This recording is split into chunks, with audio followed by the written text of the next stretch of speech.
Not your average tabletop. Woohoo! Welcome back to Not Your Average Tabletop. I'm Zach. And I'm Pepper. And what are we doing today, Pepper? We are giving our Chippy review of Rolling Realms. Yes. Which this cover always looks upside down whenever I see it. It's the way it is, and every being side rolled. has landscape. Being rolled around, for sure. So yeah, we're doing this as part of our Stone Timber. I'd say this is one that I've played a few more times than you have. Yep. And I've actually played it a lot of those times solo. Oh, yeah. Played through the miniature golf series. It's actually been a while now, but Yeah. seems like it wasn't that long ago, but now I honestly don't remember much about it. But yeah, so we'll get right into the Chippy review. If you don't know how that works, go check out some of our other Chippy reviews, where I think all but like this one and another Chippy review, we've explained the entire Chippy rating and what every letter means. And now at this point, I'll just explain it. So each letter in Chippy counts for something, and the first one is core mechanisms, and Jesse's going to tell us what his are. C in Chippy. The first C in Chippy, and only C.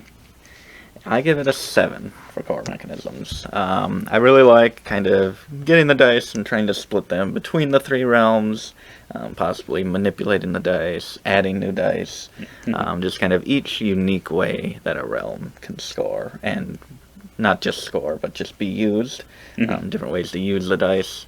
I do find some of the abilities and kind of duplicating of dice and when you can actually place an additional die in a realm, because usually you can only place one in a realm per turn, but by spending, I think it is 3 pumpkins, you can adjust the die and place it where you've already placed one. I just find that a little tricky in knowing when you can actually do that, and I'm guessing I've confused it a few times before where I thought I could place one in there because I created a new die or something, but I really couldn't. So there's just a couple things there that aren't quite as clean as they should be for a small little game like this. But I do really like the kind of modularity or whatever it is of it, and just kind of all the different realms, pick and choose them and match them up, all the different combinations. Yeah, I agree 100%. I'm coming in with a 7 as well. That's the biggest reason I like it, is the way all the realms can kind of work actually pretty differently with depending on which ones you have, because in one case one might work really well with the 2 other realms it's with, and in another case it might work terribly with what it's with. So I do like how that can really change from game to game, but yet everyone kind of is on the same playing field. You're all going based on the same dice, you're all using the same realms, so even if it's unlucky, things aren't going well, everyone is kind of facing those same decisions. So I do like how that works, but I do agree that I think for how simple this should be, some of those bonuses are just a little more difficult than they should be, just because of that rule of not being able to use multiple dice in the same realm in the same turn. I get what it's trying to do, but once you're creating a new die, it feels really weird that you have to now use it pretty much in the third realm that you haven't already used with the other 2. Or, like you said, use the 3 pumpkins you can adjust the die, and then you can add it in there. Oh, I'll do 3 pumpkins to get a new die, but it's like, no, that doesn't get you a new die. Right. I just adjust the one that you already have. And it's a little difficult to get those, so it just it's not as, I feel like, satisfying as something like those kind of bonuses should feel. They just almost feel more difficult than it should. But it is nice to still have those options. Then we go on to H for history, and you said you've played it a little more than me. I have it at a 5. I forget if I have our most recent play in here, so 5 or 6. Kind of explored all the realms, but haven't quite played it as much as you. You did play through the solo thing, so you definitely have a lot more experience. I assume I you're put at a 10 on there. I put a 10 on there. Because I've had a few just general plays with others, but with that, I'm assuming I played at least that many games because it did take quite a while to actually get through the whole miniature golf thing. So, yeah, I have a 10 on there for that. And then we get to the first I, and that'll be investment, where I'm coming in with a 7 again. I do like that it can be played quickly. If you kind of play it in just the sets of 3, if you just look at it like that, instead of having to play kind of 3 sets of 3, which is kind of, I think, what the game is. Yep. I think then it does get, so this says 30 minutes. I would say it's probably closer to 45 minutes, yeah, maybe more, when you're playing with doing it 3 times.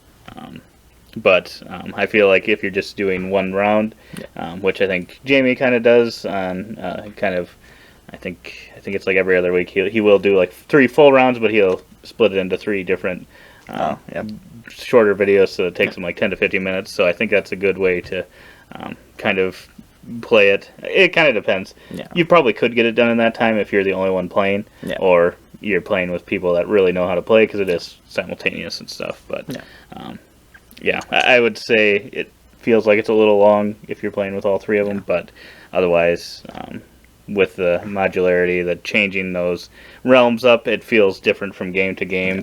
It doesn't necessarily feel the same. Some realms feel a little more samey from play to play than others, but with the different combinations you have, with the different dice being rolled, it doesn't ever really, I don't know that it'll ever totally feel like, oh, I've played this and I know exactly what I need to do every single time, just because of all those different inputs to the system. Yep. So.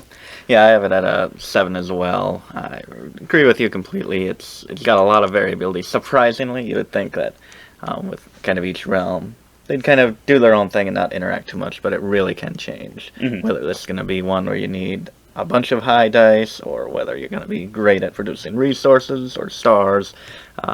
It can really change from game to game, surprisingly. I was not expecting that from this game, but definitely got it. And it does go on a little long. I definitely prefer to just maybe sit down and play 3, and then possibly play another 3, and maybe another 3. So I'd probably still get 9 realms out of it, but to commit to 9 realms from the start of the game feels like, okay, we're gonna go 9 of these rounds, and then 9 more, and then 9 more. And I feel like it's just not the feeling I want. 3 and 3 and 3. Oh yeah, 9 turns. 9 turns. 9 yeah, turns. Sorry. Yep. At first I heard 9 realms. I'm like, that's not quite that. You'll be playing for 3 hours nearly. Pretty soon, once he releases all of them, that'll be the new rule. True. No, but yes, 9 rounds, yes. But yeah, 9 turns, 9 rolls of the dice, and then another 9, then another 9. It's a little much. I'd rather just kind of play 1 round of 3 realms, and then maybe more after that. But I get with scoring, everyone kind of getting the same dice. Scoring could be very close and very similar. People could do a lot of the same things if it were just 1 round, so I get why it is officially 3 rounds, to just give people enough chance to differentiate and kind of one person maybe be a winner versus possibly ending up with the same score after the first round. Yeah. But yeah, that gets us into our first P. The presentation. I'm going to let you say it because I never remember. He's messed it up the past few times. I give this a 5. Which I think all the cards are laid out, except for kind of the resource management card. I think that's kind of the explanation of it as well, and just maybe just the rules of them not being super clear like we had kind of talked about before. I don't know, I just don't find it super helpful. Just maybe a little more complicated than I'd want in a game like this, harder to figure. But yeah, the cards are all great for the actual realms, and kind of the dry erase markers that you can draw right on the cards, which I really like. These giant blue and green dice are amazing and huge, which is like, okay, did you need those? No, but are we happy they're here? Yes, for sure. But yeah, there's not really much artwork in this. I do really like the look of the Between Two Castles one, and kind of how they added the little castle detail to the boxes. I wish they had done a little more of that. And they do a couple things, like the hourglasses and the grapes, but I wish they had put just a little more flavor into the cards. Yeah, I'm coming in with a little bit higher. I'm coming in with a 7. I think the cards are all really solid. I will agree that the resource one is probably the one that I like the least. So I would say that that one's not the greatest, but I think it works for what it is. Yeah, and the dry erase all seems to work really well in here. I think they even made the backs of the cards the dry erase, so that in case you accidentally write on it, you can cross that off as well. I do like the die, and I do like that chunky, but I would say that sometimes it feels like they may not roll amazing well just because they're so large. Yeah, that's true. It just kind of lands on the side, flips once, maybe sticks. That's true. But I mean, you gotta really check of, him. Have you seen Jamie chucks those dice? He does give him a good chuck, so maybe I gotta do that. Although he does have that die. He does have that to hold or very tall walls. Right. Some solid wood too, because he'd be taking something out with it. It might actually be screwed into the table. So right. But yeah, I would say maybe they could have been 12-sided, but I don't. That would have been nice. I don't know if that would be better or not, but that way you'd get a little bit more roll in them. But I think at one point they were even possibly going to be larger than this, so I will take it because I think that really probably wouldn't roll if it was too much larger than this. I think this is probably just about right. Right. So I think this is probably just about right, and it does stick out compared to other things, considering it is just a roll and write. There's not, I mean, too much more craziness you can do with that outside of the dice, so you kind of got to do something special with those if you want a little bit of an extra. I do like the little pips on them are hexes. I do like that just as well. Little round pips. I do like that quite a bit, actually. It's probably my favorite part about them. But yeah, so that gets us to our second P of preference. And I'm going to give this one a 6.75. Yeah, I think for being kind of a roll and write, and roll and write's kind of being a little bit of the shorter games, kind of the filler games, I don't think it's quite as simple and clean as I would like it to be. And we kind of already talked about those a little bit. I think it's mainly those bonuses just don't feel as clean as something like if you played Gaunt Stone Clever. Those kind of just flow from one to the other. Even like Hadrian's Wall, like that's a little bit more complex, obviously, but in a way that I feel like is almost more simple than this. Than kind of some of the adjustments you can make.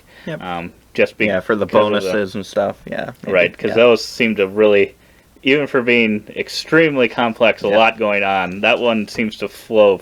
I mean, to me, and maybe to someone else, maybe it wouldn't, but for me, that seems like it flows really well. Whereas these, you get the bonuses, and like it says, like, oh yeah, the 3 pumpkins. Does that give me an extra? Does that give me an extra die, or no? It just adjusts the die. So I either have to create a new die, or use my second die to go in that same realm. So then I haven't used the other realms at all. So yeah, it just gets to be a little bit. And I feel like sometimes I even forget about, like, I think, what do the heart ones do? I think if there's like if it's doubles or over 7 or something, you can copy one of the dice or something, or use it again, which is cool. But I feel like I never, like, in my head, like, remember those things. And I'm just kind of like, how do I get the stars? I think there's just well, I guess I'll get into mine. Mine is a 7, so just a little higher, and I think it does all come down to that. It's just maybe too many options to use for uses of the resources. It just complicates it a little too much for what it should be. But then if you had no resources or mitigation, then I think it would probably be too light and just getting what you get with the dice. Right. But yeah, it's just, I don't think they quite found the line there of where how complicated to have it. But I mean, still, I really loved kind of all the different realms that you can bring it and possibilities. And now they're coming up with Feast Road and Honey Buzz, just all these different games that aren't even Stonemaier games. Right. And it's just so exciting to me to just think of all the possibilities and matching up these games. And so I think that definitely bumps it up quite a bit. I would 100% agree. Because, yeah, that kind of gets into my it factor, which is the second I, and I maybe could have given it even a little bit higher. I gave it a 5, just because it's got that endless realm possibility. And, yeah, it's just a good nod to all the Stonemaier games, and, you know, every future game they make will likely eventually have a realm. And, yeah, it's just, it'll be cool when maybe a game like Hadrian's Wall or some other Garfield game gets into. Maybe not. I have no idea if they. I feel like Shem might let them do that, because I'm assuming they have to kind of work with these companies, and if they didn't want it, then it probably won't happen. But I'm hopeful. Gotta give them a call. I give. Probably be like Raiders though. Raiders of the North Sea, I could see, or Architects. I'd like both of those. Maybe all of them. Maybe the entire West Kingdom, North Sea, Paladins. all of them. His favorite game. Except that one. Any but that one. Any but that. Chip rights. But yeah, it factor. If you don't have like a huge production with table presence, which even with those dice, I don't think this has. It's kind of hard to really get a high number for me. But somehow this one got a pretty good number with a 7. Ooh. It's one of my highest it factors I've ever given out, especially for a roll and write, which seem kind of like the least it factor types of games. But just like we've been saying, just the unlimited possibilities of realms. I guess it's limited to all the games ever made. That's true. But just, you look through, we got the top 100 games kind of on the wall there, and you just look at them and it's like, I want to see a realm of that one. And that one. And that one. Right. And it'll be interesting to see kind of... It feels like one of those things that there's only so much you can do. So it will be interesting to see kind of if you can keep things different enough to... Yeah. Because they've done it pretty well so far. We haven't played any of the promo realms yet, but just the base game realms, I'm surprised at how different they actually feel. Yeah, I would agree. So it'll be interesting kind of... I think Jamie had a stack of... I don't know how many there were there, but... had to be like 20 or 30 maybe. It seemed like, maybe it wasn't that many, but it seemed like a lot. And I'm like, oh man, if there's that many, it almost feels like you have to start repeating, because it's kind of, I don't know, to me it makes me think of like the escape rooms, escape room in a box or whatever, the exit games, where you kind of have to start going back to similar things, types of just because there's only so much you can do. But hey, we'll see. We'll find out. There's always, you could kind of argue that about board games too. Like, they have to have found all the possible mechanisms out there, and then you find new ones and do cool things. Combine ones that maybe have been around a while, but new ways of combining them. And so hopefully the realms will do that. Yeah. So that brings us to our total scores, and I ended up getting a 6.5. Yep. Which seems like I had pretty much 7s all around, but I guess my history was only a 5, so that definitely bumped it down a little bit. But if it was all the way up to a 10, I guess, how's that one weighted? It's a 0.1, so it would be a 7. If you played it 10 times and your thoughts didn't change too much, you'd be right at about a 7. Yeah, 6.5, 6.7. Right, yeah. 7. I'm at a 7.1. So I think overall we're right about thinking about the same for this one, and I think it is one of those that it's like you can look forward to all the future content, and it is interesting that it is a roll and write that does this. I think there are like collectible card game type things where you're getting those types of things, but it's interesting that they kind of did this thing, and now hopefully you'll be able to capitalize on it. Yeah. And it would be interesting to see maybe some other company do something similar in a either roll and write fashion or something else. Yeah, as we've kind of talked, I mean, the gameplay itself, there are some flaws and some things that maybe aren't as smooth as we'd like them to be, but still that possibilities just has very excited, more than I would think just based on what I get out of the gameplay. Right. Surprisingly. Yeah, Yeah. I would agree 100%. I'm definitely looking forward to playing all the realms, and hopefully those will bring some extra joy. So, yeah, those were our thoughts, our Chippy review thoughts on Rolling Realms. I think we've got one more game Yes, to talk about, Libertalia, at this point. So But we hopefully- definitely haven't filmed those videos at the time of this for filming. sure. But yeah, so check those out when they come out. Otherwise, go back and check out our other Stone Timber content. If you're watching this in the future, we Tell did a us month. all of the realms that are released. Yes, yes. Whenever you're watching this, tell us the most recent realm that's been released. But yeah, we're releasing this currently in September of 2022 to celebrate 10 years of Stonemaier Games. And we did a bunch of videos on all the Stonemaier games. So if you're interested in all of those, based on Rolling Realms, kind of Yep. talking about all those, go check out some of our other videos. Yeah. We do Check out reviews on all of them. Check out the Stone Timber playlist in the description. Yes. But otherwise, we hope to see you on those next ones. And as always, don't forget to Keep on nibbling. on our content.